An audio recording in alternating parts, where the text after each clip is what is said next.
Hi, I'm Anthony Contrino. Why is everyone staring at me? I'm a food stylist for the Today Show. A lot happens behind the scenes before 8 in the morning. This chicken will now be the right side. Okay, great. So the cut side will be down. Okay. And it'll already be flattened in here. And this is what it comes out looking like. Beautiful. Who knew I was going to be eaten? Right? My job is to make food look pretty for the camera. Any camera.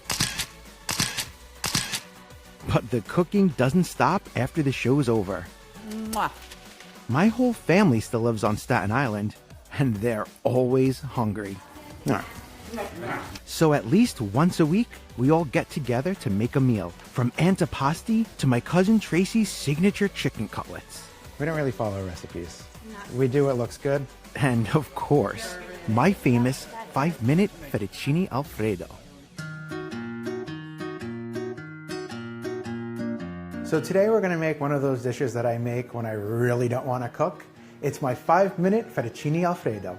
Growing up, I always loved fettuccine Alfredo. It just took forever to make, letting the cream reduce. So by using a little flour, which is the secret ingredient in this Alfredo, it cuts the time by like 1,000,000%. Now I'm off to my favorite Italian grocery store, La Bella Marketplace. At La Bella, you can find the Italian version of pretty much anything, from soda to cleaning supplies. It's called Staten Italy for good reason. This store is really dangerous. My rule is, if I can't carry it in my arms, then I can't buy it. And then, there's the pasta aisle. If you could dream up a shape, you'll find it here. Ooh. I'm gonna go with the spinach. It's tasty. My mom used to do it, so I'm just gonna go with it. La Bella has an amazing cheese selection. It's heavy on the Italian cheese, but you can find anything here. I have no problem dropping a 10 spot on a wedge. If you know a great cheesemonger, and who doesn't, you should ask them to cut up a piece that's the exact size you want. That means less waste, and you know it's fresh. I could really go for some focaccia, but I've hit the point where I can't carry anymore. So sadly, I must go home. Ciao, La Bella. I miss you already.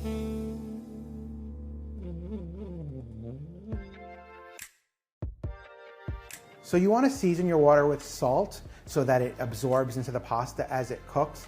It should be as salty as when you're seasoning a sauce or a soup. It does not need to be offensively salty. So we want to stir this periodically to make sure that the pasta doesn't stick. Some people think that by putting oil in, it's going to help the pasta not stick, but all you're doing is creating a coating of oil on the pasta, and it's going to make the sauce not stick later. No. So while our pasta is going, let's start the sauce. What I love about this recipe is that it uses things that I usually have in my pantry. So 1.5 cups of heavy cream, and that's going to go right into our pot. I've already grated about 3/4 cup of pecorino. Now we're going to make our cheese mixture. This is where my little trick comes into place. We're going to add 2 tablespoons of flour, and that's going to help thicken this sauce instead of having to wait for it to reduce. So whenever you measure flour, just give it a little stir. I call it the fluff, and scrape. I'm going to add some pepper.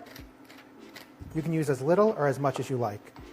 If you're a naturalist and want to use white pepper so that you can't see it, knock yourself out. So basically just going to stir this all together, and what this does is the cheese helps separate the flour so that it doesn't clump when we add it to our wet mixture here. So as soon as it comes to a simmer, we're going to add our cheese mixture. Bye. And at this point, all we need to do is whisk it until the cheese melts. You can see already it's thickening. It smells so good.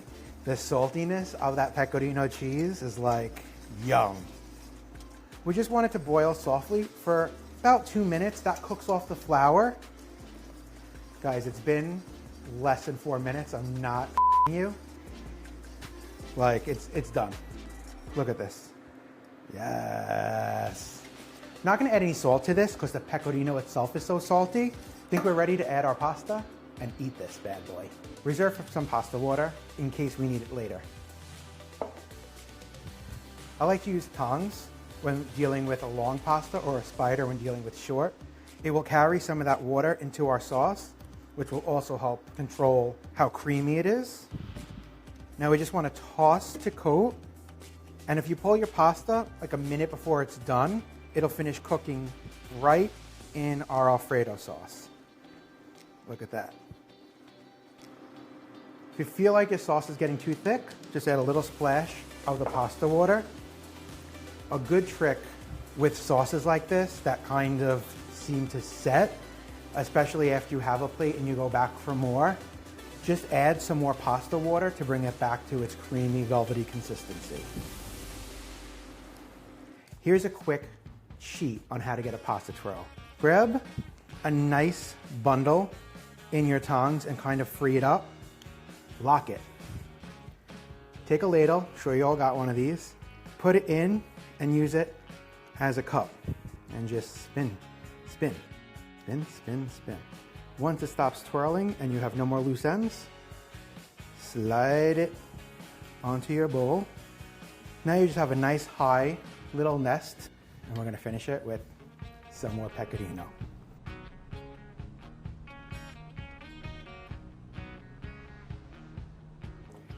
And little fresh black pepper. Guys, look how good this looks. I can't wait to dive in.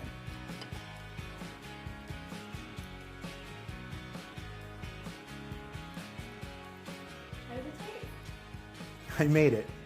Delicious. Back off the mutts. Sunday supper with my family is always a little crazy, but everyone works together to make it happen. Of course, my dish is always the star of the show. Stop beating her off the table!